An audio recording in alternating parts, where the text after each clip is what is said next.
মুর্শিদের দরবারে গিয়া কি পেলেন? অনেকের প্রশ্ন, মুর্শিদে কি দেয়? জগতের মানুষ যা দিতে পারে না তাই মুর্শিদ মুরিদকে দেওয়া থাকে। জগতের মানুষ কাউকে ইমানদার বানাইতে পারে না, কিন্তু মুর্শিদ ইমানদার বানায়। হাদিস শরীফে বর্ণিত হয়েছে, মৃত্যুর সময় মানুষ যদি ইমানের সাথে মৃত্যু গ্রহণ করতে পারে সে জান্নাতি, আর যদি ইমান হারায় মৃত্যু গ্রহণ করে সে জাহান্নামী। আমরা দেখতে পাই অধিকাংশ মানুষ মৃত্যুর সময় জবান বন্ধ হয়ে যায়, বেহুশ হয়ে যায়, এবং ছেলেপুলেরা কাছে বসে আব্বা আব্বা ডাকলে সে জবাব দিতে পারে না। পারে? যার জবান বন্ধ সে জবাব দেবে কিভাবে?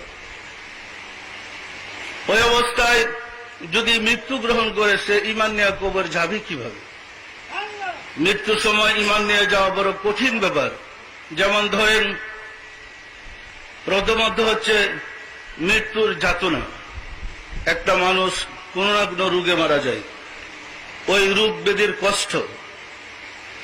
দ্বিতীয় হচ্ছে মালাকুল মাউত মানুষের কাছে, মৃত ব্যক্তির কাছে বাঘের রূপ ধারণ করে আসে। ওই অবস্থায় বাঘের সুরতে মালাকুল মৌতকে দেখলে এমনি তো প্রস্রাব পায়খানা হয়ে যায়।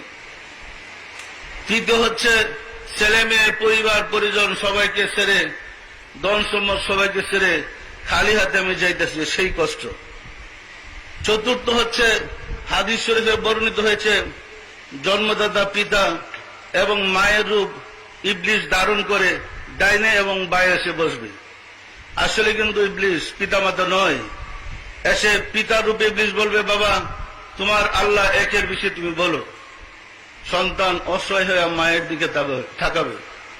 মা রূপে ইবলিস বলবে, বাবা তোমার বাবা যা বলেছে উহাই সত্য। সন্তান বেহুশ হয়ে মানে অঝর ডালে চোখের পানি ছেড়ে দিয়ে কাঁদবে, আর উহাই স্বীকার করবে। তাহলে এই চারটা করুণ অবস্থায় একজন মানুষের পক্ষে ইমান নিয়ে কবর যাবে কি সহজ? কি বলেন, সহজ? কিন্তু আপনি যদি কোনো কামেল ওলি আল্লাহর সহবতে থাকেন, খাঁটি ওলি আল্লাহর সংসর্গে থাকেন, আপনার এই কঠিন বিপদের সময় মুর্শিদের সামনে গিয়ে হাজির হবে এবং আপনাকে ইমানের সাথে পার করে দেবেন।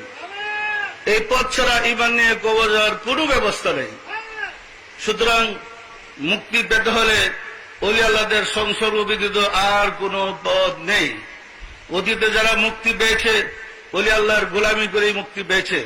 তাই আমাদের মাযহাবের ইমাম আবু হানিফা রাহমাতুল্লাহ বলেন, লাউলা সিনতানি হালাকা নুমান, আমি যদি 2 বছরকাল ইমাম বাকেরের গোলামি না করতাম আমি ধ্বংস হয়ে যেতাম। ইমাম ফখরুদ্দিন রাজি রাহমাতুল্লাহ তিনি ইমাম হয়েও ইমান নিয়ে কবর যেতে পারেন নাই, তার মুর্শিদ ইমাম সানজালি রহমতুল্লাহ সাহায্য ব্যতীত। সুতরাং ইমান নিয়ে কবর যেতে হলে আল্লাহর অলি বন্ধুর প্রয়োজন হবে। কি বলেন, হবে না হবে না?